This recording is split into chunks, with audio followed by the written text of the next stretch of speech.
Como a veces se dice, podríamos dejarlo ya aquí, ¿no? Podríamos, ya con lo que hemos escuchado, lo que hemos cantado y lo que hemos leído, creo que sería bueno simplemente dejarlo. Tampoco pasaría nada, ¿verdad? Pero quizás decir, bueno, quizás un poquito más, ¿no? Un poquito más. Lo siento, la semana pasada me alargué un poquito, ¿vale? Fue culpa mía porque al hacer la escuela dominical se me alargó la escuela dominical y después alargué otra vez el culto y fue culpa mía y quiero pedir perdón si a alguien se le hizo tarde o lo que sea, ¿vale?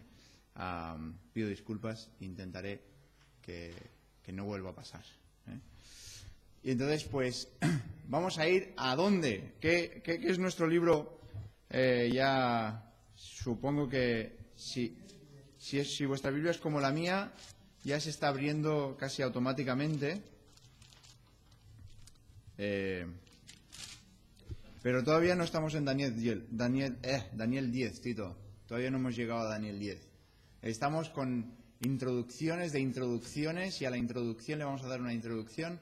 Hoy vamos a mirar la segunda parte del capítulo 9, pero no vamos a adentrarnos todavía porque es una profecía y es, como algunos dirían, la profecía. Es una de las profecías, o si no, podría decirse, la profecía más importante o más interesante que ha cautivado a muchísimos corazones. Y no vamos a cogerla y tomarla a la ligera, vamos a disfrutarla, ¿no? Ya que estamos aquí, pues vamos a disfrutarlo, ¿no? Es como si te vas a una excursión a las montañas y dices, ¡ay, mira qué montaña más bonita! Y pasas de largo. Pues no, vamos a sentarnos, vamos a disfrutarlo, vamos a hacerle alguna foto, ¿vale? Y vamos a estar aquí, no digo que vamos a estar aquí mucho tiempo, pero por lo menos vamos a intentar sacarle un poquito el jugo a este pasaje. Pero antes de nada, queremos comenzar con una palabra de oración, que el Señor nos ayude y nos guíe en todo ello. Señor y Padre Celestial, te damos muchísimas gracias por este día. Te damos gracias, Padre, por el privilegio que tenemos de abrir tu palabra en un lugar abierto, Señor, en un local público. Queremos darte las gracias por este privilegio que tenemos de tener tu palabra, Señor, y poder estudiarla. Te quiero pedir hoy también por las personas que están alrededor del mundo que no tienen ese privilegio, que son perseguidos por su fe. Te quiero pedir, Padre, que tú les animes, Padre, que podamos orar por ellos a menudo, podamos acordarnos de ellos, Señor, los que están perseguidos por su fe en ti. Quiero pedirte que tú nos ayudes ahora a poder aprovechar bien este tiempo de meditación en tu palabra. Quiero pedirte todo esto en el nombre del Señor Jesús. Amén. Pues estuvimos mirando en las últimas 2 semanas la primera parte de Daniel 9, la primera parte que trataba con qué. Teníamos preparación y después teníamos pero empezaba con la letra P, pregaria, ¿vale? Y era porque oración no empieza con P, empieza con O, entonces pues pregaria sí que empieza con P, porque la tercera cosa que vemos en este capítulo, ¿qué es? Este sí que empieza por P, ¿vale? Profecía, ¿vale? Pero estuvimos mirando las últimas 2 semanas, estuvimos mirando la preparación, la plegaria, la oración de Daniel, y estuvimos considerando, como bien dice Raquel, la confesión de Daniel, que estaba confesando los pecados del pueblo de Israel y los suyos propios, y está allí hablando y está orando a Dios acerca de todas estas cosas. Bien, ahora llegamos al versículo 20. Pero tenemos que mirar porque está una cosa muy ligada a la otra, como vamos a leer ahora. Vamos a leer estos 7 versículos que nos quedan de este capítulo, pero como digo, no nos adentraremos realmente a mirar lo que es la profecía en sí. Esto lo haremos la semana que viene, si Dios quiere. Hoy vamos a mirar un poquito la introducción a todo esto. Pero vamos a leer del versículo 20 hasta el 27 del capítulo 9 de Daniel. Aún estaba hablando y orando y confesando mi pecado y el pecado de mi pueblo Israel, y derramaba mi ruego delante de Jehová, mi Dios, por el monte santo de mi Dios. Aún estaba hablando en oración cuando el varón Gabriel, a quien había visto en la visión al principio, volando con presteza, vino a mí como a la hora del sacrificio de la tarde y me hizo entender y habló conmigo diciendo: Daniel, ahora he salido para darte sabiduría y entendimiento. Al principio de tus ruegos fue dada la orden y yo he venido para enseñártela porque tú eres muy amado. Entiende pues la orden y entiende la visión. 70 semanas están determinadas sobre tu pueblo y sobre tu santa ciudad para terminar la prevaricación y poner fin al pecado y expiar la iniquidad, para traer la justicia perdurable y sellar la visión y la profecía y ungir al santo de los santos. Sabe pues y entiende que desde la salida de la orden para restaurar y edificar a Jerusalén hasta el Mesías príncipe habrá 7 semanas y 62 semanas, se volverá a edificar la plaza y el muro en tiempos angustiosos. Y después de las 62 semanas se quitará la vida al Mesías, mas no por sí, y el pueblo de un príncipe que ha de venir destruirá la ciudad y el santuario, y su fin será con inundación, y hasta el fin de la guerra durarán las devastaciones. Y por otra semana confirmará el pacto con muchos. A la mitad de la semana hará cesar el sacrificio y la ofrenda. Después, con la muchedumbre de las abominaciones, vendrá el desolador, hasta que venga la consumación y lo que está determinado se derrame sobre el desolador. Ahora hemos leído este pasaje y quizás hemos dicho ¿amén? Porque quizás no acabamos de ver exactamente por dónde va y cuántas semanas son estas y ahora viene Bueno, por eso esto lo vamos a dejar un poquito, no aparcado, porque vamos a estar mirando un poquito lo que dice el texto, pero no vamos a adentrarnos completamente en el texto hoy.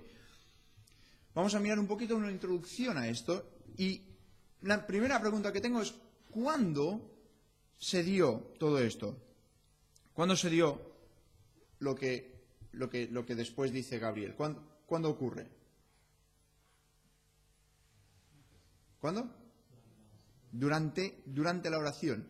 O sea, Daniel está, si miramos el versículo 20, dice, aún estaba hablando, llorando y confesando, ¿vale? Y el principio del 21 también nos dice, aún estaba hablando en oración. Y entonces esto nos indica que fue cuando estaba orando y estaba confesando que el mensaje le fue dado. Y esto, qué aplicación, qué cosa tan directa y tan preciosa es para nosotros hoy en día. Pues que el momento propicio, la mejor actitud para poder recibir de Dios, ¿cuándo es? Cuando estamos orando, cuando estamos en la oración. Ahora tengo algunos pasajes que esto nos lo indican más, podemos mirar algunos de ellos, ¿vale? ¿Alguien puede leer Hechos 22, 17 y 18? ¿Alguien? Hechos. Puedes levantar la mano si dices, mira, yo quiero el de Hechos. Voy a decir varios pasajes. ¿Alguien quiere el de Hechos? ¿Sí? Marc, venga. Tenemos también Hechos 11, 5. Hechos 11, 5. ¿Alguien? Noemí, ¿vale? Primero Hechos 22, 17, 18. Hechos 11, 5. Hechos 11, 30. Hechos 11, 30. ¿Alguien? ¿Sí? ¿Tita? Lucas 1, del 10 al 11. Lucas 1, del 10 al 11. Carol, ¿vale? Bueno, empezamos con Hechos. Hechos 17. Simplemente es para ver que realmente la oración es un instrumento que Dios utiliza para hablar a personas. En medio de la oración ocurre algo, ¿vale? Marc, tenías Hechos 22, 17 y 18.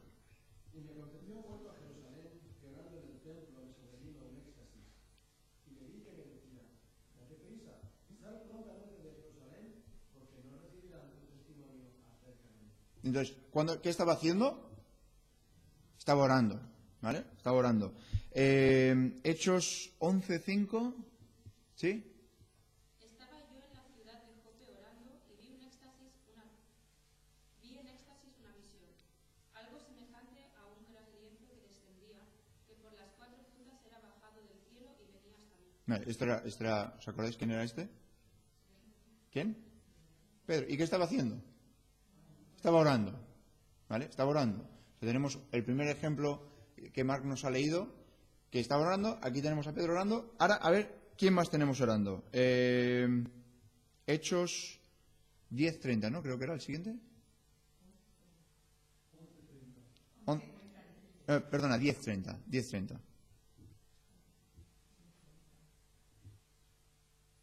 Entonces Cornelio dijo, hace 4 días que a esta hora yo estaba en ayunos, y a la hora novena, mientras oraba en mi casa, vi que se puso delante de mí un varón con vestido resplandeciente. Tenemos otra vez otra persona orando y de repente tiene la visita de un ángel. Ahora, si tienes la visita de un ángel mientras estás orando ahora mismo,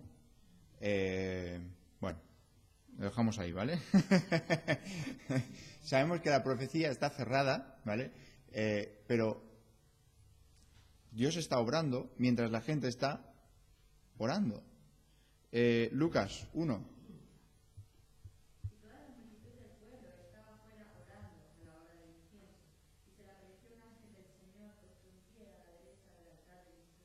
Y esta es la historia. ¿Con quién estamos hablando? ¿De quién? Con Zacarías, el padre de Juan el Bautista, ¿vale? Y Juan el Bautista quizás no estaba orando, el padre no estaba orando, Zacarías no estaba orando cuando estaba ahí en el templo, quizás, no lo sé, lo más seguro estaba ahí ocupado en sus tareas, pero alguien más estaba orando. Alguien estaba afuera orando. Y os doy un último ejemplo, en Hechos 12:12. Hechos 12:12. Por si todavía no os ha quedado claro, No, yo solo digo, Hechos 12:12. Este ejemplo a mí me encanta, esta historia. Hechos 12:12. Y habiendo considerado esto, llegó a casa de María, la madre de Juan. ¿Os acordáis esto de Pedro, que sale de la cárcel de una forma milagrosa? Y llega a la casa de María, la madre de Juan, el que tenía por sobrenombre Marcos, donde muchos estaban reunidos orando. Cuando llamó Pedro a la puerta del patio, ¿os acordáis, no, de esto? Que salió Rode, dice, que Pedro está afuera. Y ellos que están dentro orando dicen, no, ¿cómo va a ser Pedro? Que Pedro está en la cárcel, estamos orando por él, ¿no? Sí, ¿vale? Y Dios obra tantas veces de esta forma. Cuando la gente está orando, la única cosa es que tenemos que darnos cuenta, cuando Dios nos trae algo en la oración, que quizás Dios está contestando las cosas. Y a veces estamos, que hay que orar por Pedro, que el pobrecito está en la cárcel. No, que está a la puerta. No, que está en la... Y la pobre, ¿os acordáis, no, la historia? La confesión de pecado, la oración, aquí en Daniel, se ve como una condición de recibir de Dios.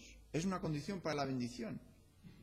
Cuando decimos a las personas, arrepiéntete, ora a Dios. Cuando estamos diciendo eso, ¿qué estamos diciendo? Tienes que ir a Dios en arrepentimiento. Obviamente esta persona sigue siendo pecadora, seguimos siendo pecadores, ahora redimidos, pero una persona tiene que acercarse a Dios en oración arrepintiéndose de lo que ha hecho. Y tú piensas que con altanería o con tu prepotencia puedes acercarte a Dios. No, Dios quiere un corazón humillado. Dios quiere un corazón que venga a Él en oración, pidiendo, buscando de Él. Y cuando Daniel estaba en ese punto de que él estaba orando por los pecados de... Pero mira, a mí me encanta esto, confesando mi pecado. Ahora, mi pecado y el pecado de mi pueblo, ¿no? Tenemos la tendencia, cuando estamos en una situación mala, con un grupo de gente, a hacerlo todo culpa del grupo. Estamos aquí porque esta persona y nos gusta señalar. Y Daniel señala, pero se señala primero a sí mismo. Ahora, hemos estado ya bastante tiempo mirando los primeros 8 capítulos de Daniel y hemos visto el carácter que tiene Daniel. Este no es un hombre cualquiera. Este es un hombre que realmente tiene un corazón para seguir a Dios. Totalmente. Y en ningún momento le vemos que falla. ¿Sí o no? Es que no lo vemos que falle. Y dices, bueno, Daniel, ¿qué le estás contando a Dios de tu pecado? Daniel seguro que pecaba. ¿Por qué? Porque era pecador, porque era un hombre. Y por cierto, aquí nota paréntesis, una elipsis aquí. Alguien me dejó esta serie, ha salido una serie recientemente, no sé si es de este año o del año pasado, que se llama La Biblia.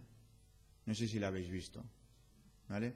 Si ha salido en la televisión aquí, no sé. Yo vi un trocito, me interesaba, para estar mirando lo de Daniel, pues me interesaba ver el trozo que sacan de Daniel. ¿Vale? Pues vaya chasco. Al principio de los episodios pone que siguen ¿cómo era? El espíritu del libro. No las historias tal cual, pero el espíritu del libro. Ojalá cogieran el espíritu del libro. Porque, ¿sabéis a Daniel me dio una rabia? Es que... ¿Os acordáis de los tres amigos cuando no se postran delante de la imagen, ¿vale? Pues Daniel lo pintan como si estuviera intentando convencerles de que se postraran. Porque si les mataban no podían hacer nada por Dios, pero que dentro del sistema sí que podrían. Ahora, yo lo siento mucho, pero todo lo que podemos leer acerca de Daniel antes de eso y después de eso choca plenamente con la representación que han hecho de ahí de nuestro hermano. Yo lo siento, pero es así. Entonces, simplemente una palabra de aviso. Si ves algo así que diga ser una representación bíblica y tal, simplemente ten los ojos abiertos, ¿vale? Porque tantas veces estas cosas, como son imagen y sonido y todo, se nos queda más grabado eso que lo que tenemos verídico en la Biblia, ¿vale? Ahora, yo no estoy diciendo que pues puedas coger una historia y tengas que quizás adaptar alguna cosa. Yo me acuerdo, hay un dibujo animado que les ponemos a los niños que cogen varias de las parábolas de las que el Señor Jesús dice y las une todas. Y realmente es bonito cómo lo hace, pero no están tergiversando, no están cambiando cosas, no están añadiendo ni quitando de lo que... Me estoy explicando, ¿no? Quiero que entendáis el espíritu aquí. No. Tenemos que tener cuidado con que lo que vemos sea así o no. ¿Y qué pasa? Que, bueno, cinematográficamente es genial. O sea, a mí que me gusta la fotografía, el vídeo y todo esto, es un gusto, ¿eh? Pero tenemos que tener cuidado. Que la representación, por ejemplo, ¿os acordáis que Nabucodonosor qué hizo con el horno? Dijo que se calentara 7 veces más. Pues en el episodio este ni siquiera estaba encendido el horno. O sea, los meten y entonces los meten a ellos tres y lo encienden. Y después Nabucodonosor mete la mano y se quema. Dices, y entonces el guarda que se cayó en muertos porque les metieron... O sea, todo eso no está. Entonces, yo le decía a Marta, digo, ¿por qué no lo pueden hacer como lo dice? O sea, sería más fácil, simplemente hazlo como lo dice y ya está, te ahorras problemas. Bueno, ese era mi paréntesis, ¿vale? Mi pequeña pataleta de Daniel mal representado. Ir con cuidado. La cuestión es que Daniel está aquí y está orando. Está orando. Perdón, vuelvo al paréntesis. ¿Sabéis cuando dice que Daniel ora con las ventanas abiertas hacia Jerusalén? Es algo muy importante, ¿verdad? Porque pues cuando el rey hace el edicto en la película esta, Daniel dice, pues no sé qué voy a hacer. Yo pensé, pues sí que lo sabe. Sí. Porque es que la Escritura dice, como solía hacer antes, y tal cual lo hizo y lo siguió haciendo. ¿Vale? Y me molestó porque es que sabemos que Daniel sabía lo que iba a hacer y abrió las ventanas y le vieron orando. Y aquí los otros estaban espiándoles por medio de una... Más pataleta. Va. Entonces, vemos aquí que Daniel tiene un carácter pero profundo, porque ¿qué hacemos nosotros? Nosotros nos gusta señalar. Y dices, mira, este. No, hermano, yo no señalo. Bueno, todos tenemos la inclinación a hacerlo. Y Daniel señala, es verdad, Daniel dice, y el pecado de mi pueblo Israel. Pero primero ha ido a él mismo, mi pecado. La segunda cosa que vemos aquí es quién trajo la profecía. Porque otras profecías que Daniel ha tenido han sido traídas hemos visto dos formas, por sueño, no por sueño que tenía sueño y le vino la profecía, pero por sueño, estaba durmiendo y Dios le dio una revelación en sueños, ¿vale? Y la segunda era una visión. Él estaba despierto y al estar despierto vio cosas que le estaban ocurriendo. Pero esta no vino de esa forma. Esta tenía una forma especial. Tuvo un mensajero. Ese mensajero fue nada más y nada menos que Gabriel. Y esto añade a la importancia de lo que le va a decir, ¿no? Porque Dios dice, bueno, esta forma no, esta forma no. No, esta tiene que ser de esta forma. Y vamos a enviar específicamente a un ángel para que le diga esto a Daniel. Ahora, contadas veces ocurre esto en la Biblia. Contadas veces. Y cada vez que pasa es por algo muy especial, muy esencial. Y especialmente el ángel Gabriel, que lo recordamos especialmente ¿por qué? Por la anunciación a María, porque habló con José, ¿vale? O sea, vemos aquí circunstancias específicas, obviamente sale más, pero vemos circunstancias específicas y muy especiales. Por lo tanto, esta profecía es especial. Hay algo aquí en el cual nos tenemos que detener y admirar y quizás hacerle una foto. Dios envió a Gabriel del cielo para informarles de unos eventos a largo alcance y de supremo interés, no solamente para la tierra, sino para el cielo. Ahora, el tiempo cuando Gabriel fue enviado para dar esta profecía. ¿Cuándo vino Gabriel? Daniel podría habérselo saltado esto completamente y no haberle hecho caso. Pero nos dice cuándo llega Gabriel. ¿Os habéis fijado o no? No al inicio de la oración. Eso se dice que su oración fue contestada. Ahora llegaremos ahí. Pero, ¿cuándo dice? ¿Alguien lo ve o no? Está al final del 21. A la hora del sacrificio de la tarde. A la hora del sacrificio de la tarde. Ahora, esto lo leemos rápido y decimos, la hora del sacrificio de la tarde, qué bien, ¿no? Porque a nosotros ni nos va ni nos viene el sacrificio de la tarde, no tenemos ni idea ni qué hora es, ¿no? Pero ¿por qué es importante esto? ¿Qué ocurrió a la hora del sacrificio de la tarde en otro momento en la historia? La muerte del Señor. Es la muerte del Señor. Es en el momento en el que Él murió. Ahora, esto ocurre muchos años después. Daniel no lo sabe esto, aunque su profecía vaya a tratar con ello. Pero el momento en el que llega el ángel es ese momento. Ahora, recuerda, Daniel aquí no es joven, tiene ya sus años, ¿vale? No sabemos exactamente cuántos, pero sigue calculando el tiempo con los términos judíos.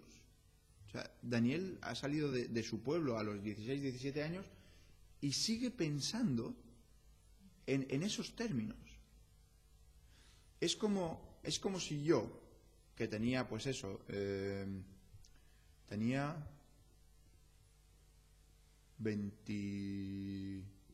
18 años. 18 años cuando cambiamos de moneda, ¿vale? Cambiamos de las pesetas a el euro, ¿vale? A mí si tú me dices, esa casa vale 24 millones. Hay algunos de vosotros que en vuestra mente entendéis lo de los 24 millones, pero a mí me dices, bueno, pero es que ¿cuántos euros son? ¿Sí? ¿Vale? ¿Por qué? Porque mi forma de pensar ya me ha acoplado a los euros, ya no pienso en pesetas, pero muchos de vosotros pensáis en pesetas y pues incluso algunos de vosotros podréis incluso remontar a otras cosas, ¿no? Mi suegro el otro día me enseñó una perra gorda. Ahora se han puesto un pequeño museo de las cosas de la familia, ¿sabes? Y tienen ahí unas monedas viejas. Y me enseñó, había oído eso de la perra gorda, pero nunca había visto una. Pues vi una el otro día. Pero esto le pasa a Daniel. Pero mira, ¿por qué le pasa a Daniel esto? ¿Cuál es su corazón? ¿Cuál es su deseo? sigue estando, pensando y viviendo como un judío. Y está pensando, ¿a qué hora es? Pues seguro que en Persia tenían sus formas de decir la hora. Pero él dice a la hora del sacrificio de la tarde. Y esto, ¿por qué es? Porque está relacionado con nuestra redención y ha de venir a través del mediador, del Mesías, del Cristo. Nos enseña que solo en el terreno de la sangre vertida puede Dios llegar al hombre y tratar con sus problemas. O sea, es en ese momento. También fue dado en ese momento en el consejo y plan de Dios por el tema de su profecía. Porque ya lo hemos hablado. La profecía de Daniel, ¿de qué trata? No lo sabemos, porque todavía no lo hemos metido Josué. No. Trata con la llegada del Mesías, con la muerte del Mesías, con las cosas que van a ocurrir. Este fue ofrecido en sacrificio en un momento preciso en la historia, pero específicamente en un momento preciso, de un día preciso, a una hora exacta, que era el momento del sacrificio de la tarde. Hay 2 ocasiones más en que se menciona el sacrificio de la tarde, por si a alguien le interesa. Es en Primera de Reyes 18:29 y también en Esdras 9:5. Y ahora volvemos a... Alguien dice, al principio de la oración, creo que fue el hermano Juan que dijo, al principio de la oración, ¿qué es lo que pasó al principio de la oración de Daniel? ¿Cómo? Salió un ángel. O sea, Daniel empezó a orar, principio del capítulo 9. Empezó a orar. Está orando. Y él sigue orando. Dios no aparentemente ha contestado su oración. Pero ¿sabéis qué? Desde el momento que Daniel empezó a orar, desde el principio de esa oración, Dios le había contestado ya su oración. Pero Daniel no lo sabía todavía. Y eso es un consuelo para nosotros. Que tú quizás estás orando acerca de algo y dices, Señor, ¿por qué? ¿Por qué no lo has hecho todavía? Y nos pasa esto, ¿verdad? ¿Por qué no ha ocurrido nada todavía? Yo aquí orando y no ha pasado nada. ¿Te ha pasado esto alguna vez? Y de repente pasa algo. Pasa algo, pero que tú ya habías visto una trayectoria hasta un cierto punto, pero no le dabas importancia porque pensabas que no tenía nada que ver contigo y de repente hace la cosa ¡plup! Y te das cuenta de que Dios había estado obrando desde antes incluso que habías estado orando tú para que eso ocurriera en tu vida en ese momento. Y el ángel le dice a Daniel, ¿qué le dice? En el versículo 23, a principio de tus ruegos fue dada la orden y yo he venido para enseñártela. O sea, cuando Daniel empieza a orar, el ángel es enviado. Entonces, seguro que alguien ha dicho, vale, entonces vamos a calcular el tiempo que tarda en orar esto Daniel, eso es el tiempo que le tarda a Gabriel llegar desde el tercer cielo. No lo sé, ¿vale?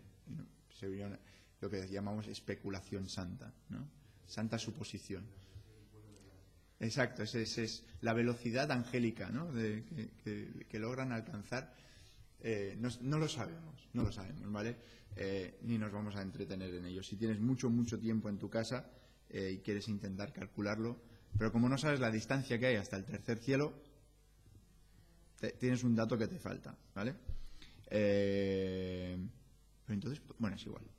Vamos a dejarlo ahí. Podrías intentar hacer un cálculo inverso, pero bueno, es igual. Yo soy profesor de inglés.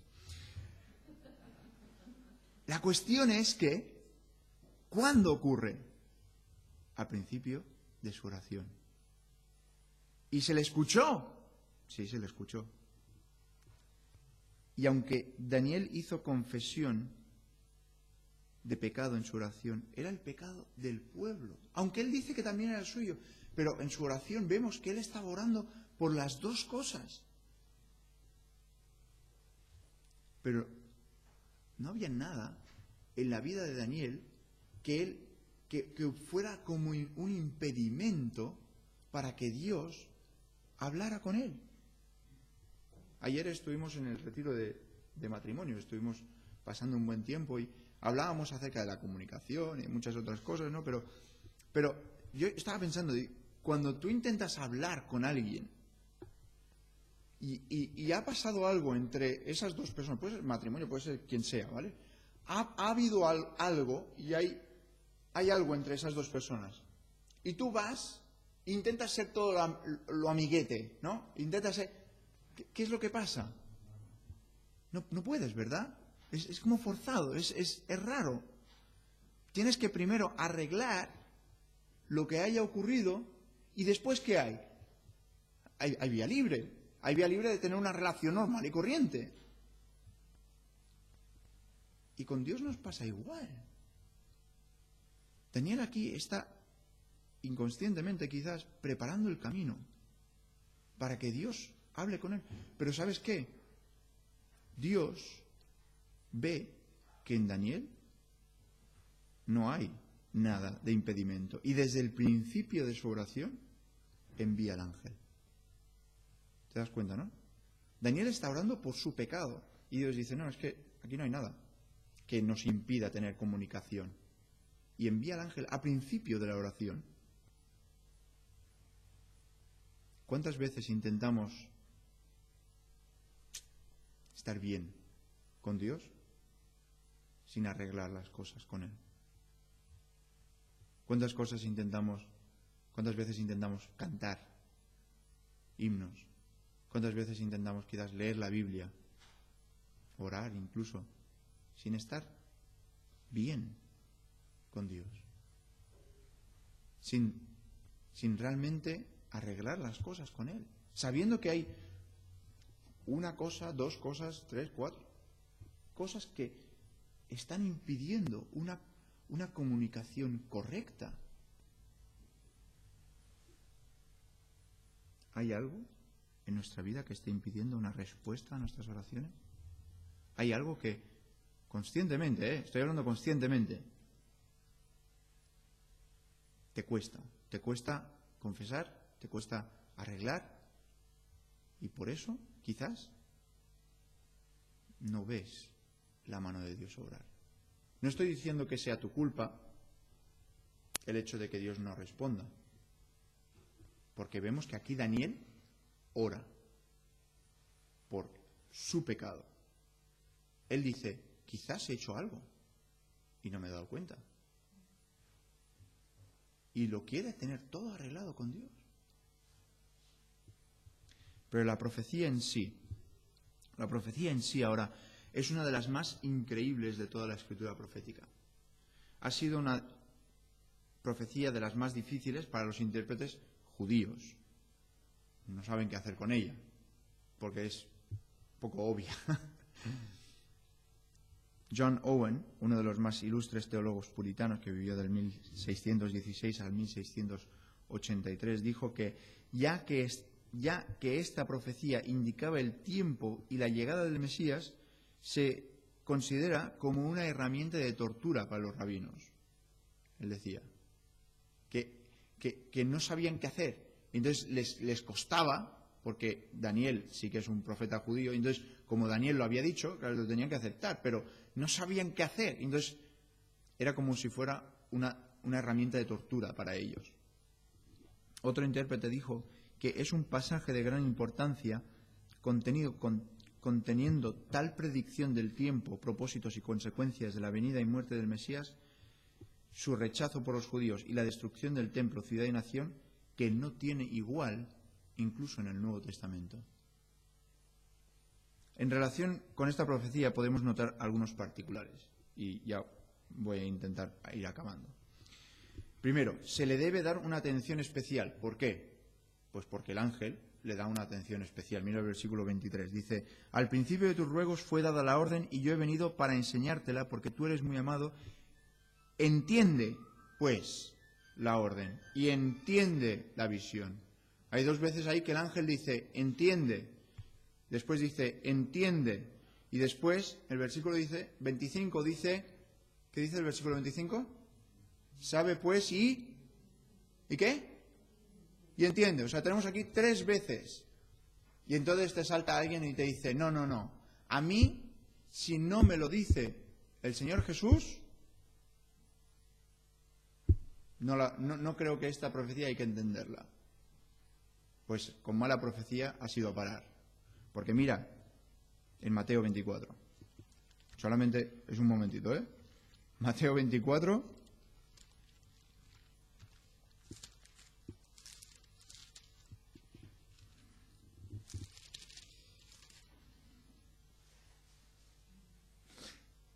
¿qué dice? El Señor Jesucristo está hablando, Mateo 24, versículo 15. Por tanto, cuando veáis en el lugar santo la abominación desoladora de que habló el profeta Daniel, ¿de qué está hablando? De esta profecía. El que lee, entienda. ¿Te queda claro? ¿Ya? Tienes que entenderlo, ¿vale? Daniel, tienes que entenderlo. El que lee, entienda. Es una profecía que debemos prestarle atención especial. Por eso estamos parados aquí. Por eso estamos considerando. Vamos a tomarlo con calma. No vamos a ir rápidamente a través de ello. Se le necesita, merece una atención especial. La profecía trata singularmente y específicamente con el pueblo de Daniel y con la ciudad de Daniel. ¿Cómo lo sabemos eso? ¿Cómo? ¿Cómo sabemos que trata con el pueblo de Daniel y con la ciudad de Daniel? Porque lo pone, ¿vale? Y si lo pone, es que es así. Esto parece muy obvio, pero para algunos no lo es, ¿vale? No es suficiente que lo ponga. No, vamos a pensar en alguna otra cosa, ¿vale? Dice el versículo 24, dice, 70 semanas están determinadas sobre tu pueblo y sobre tu santa ciudad. La profecía es sobre los judíos y sobre la ciudad de Jerusalén. Esto debía ser así porque la oración de Daniel era sobre los judíos y sobre la ciudad de Jerusalén. Este hecho nos ayudará a entender correctamente el resto de la profecía. No confundamos cosas en la Escritura y pongamos en práctica la regla de interpretación que dice, cuando el sentido literal tiene sentido, no le busquemos otro sentido. ¿Vale? Bueno, Juan le hace gracia. Pero es verdad, cuando el sentido... literalmente, ¿qué es? El pueblo de los israelitas, los judíos y la santa ciudad, Jerusalén. No le busques otro sentido. Bien, la profecía en el aspecto amplio. Hay 6 anuncios en la profecía vista ampliamente. Nos lo dice también en el versículo 24. Primero dice, para terminar la prevaricación, poner fin al pecado, expiar la iniquidad, traer la justicia perdurable, sellar la visión y la profecía y ungir al santo de los santos. ¿Vale? Debemos notar que estos 6 anuncios están unidos por I. Esto quiere decir que están todos vinculados, estos 6 anuncios están vinculados y cada uno se corresponde al otro. Y esto, y esto, y esto. Es un conjunto, pero de cosas individuales. Y el tiempo para el cumplimiento de esta profecía. El tiempo indicado por el ángel es de 70 semanas. En este tiempo de historia las 6 cosas enumeradas van a ocurrir y se van a hacer. La pregunta ahora es, ¿qué entendemos por 70 semanas? ¿Podemos aplicar otra vez el sentido literal de las 70 semanas o no? Bueno, pues Strong's dice que la palabra semanas aquí se usa específicamente para años. Una buena forma de intentar saberlo es ponerlo a prueba con semanas literales o años.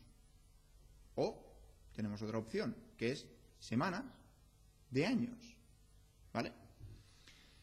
Ahora os explico, es la idea de semanas de años. Semanas de años es como si fuera 7 años harían una semana de años. ¿Sí? Entonces, 2 semanas de años, ¿cuánto sería? 14. ¿Vale? Entonces, si intentamos con semanas, entonces todas estas cosas que acabamos de leer se tendrían que cumplir en 490 días, o 1 año y 4 meses. O si tomamos la división, como nos indica el texto, 49 días, 434 días, o 483 días, de cuando se mandó el edicto de reconstruir Jerusalén hasta la llegada del Mesías, ¿vale? Entonces vemos que esto es imposible porque Cristo no apareció en la tierra 483 días después que Nehemías construyera el muro, fuera dado el edicto, ¿verdad? No ocurrió con tanta brevedad, ¿verdad? Cristo no vino 1 año y 4 meses después de Nehemías, ¿no? No. Entonces, tenemos que descartar lo de las semanas literales.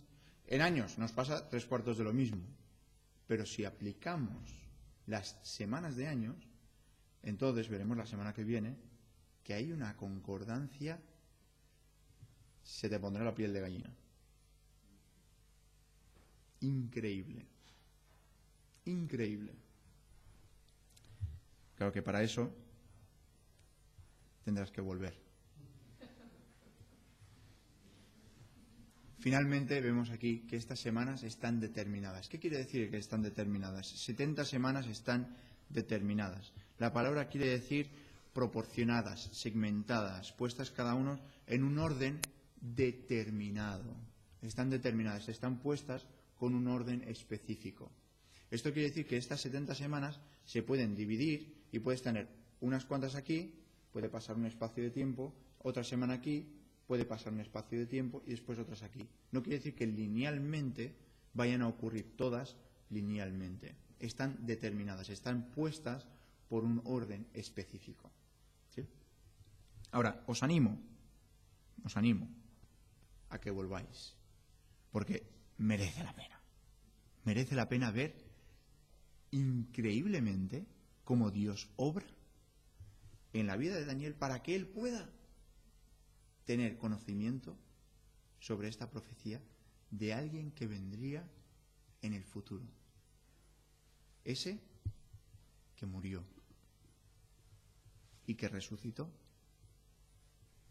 y que nosotros ahora, ¿cómo se llama esto? En retrospectiva, podemos verlo y podemos amar lo que Él hizo y quién Él es por nosotros.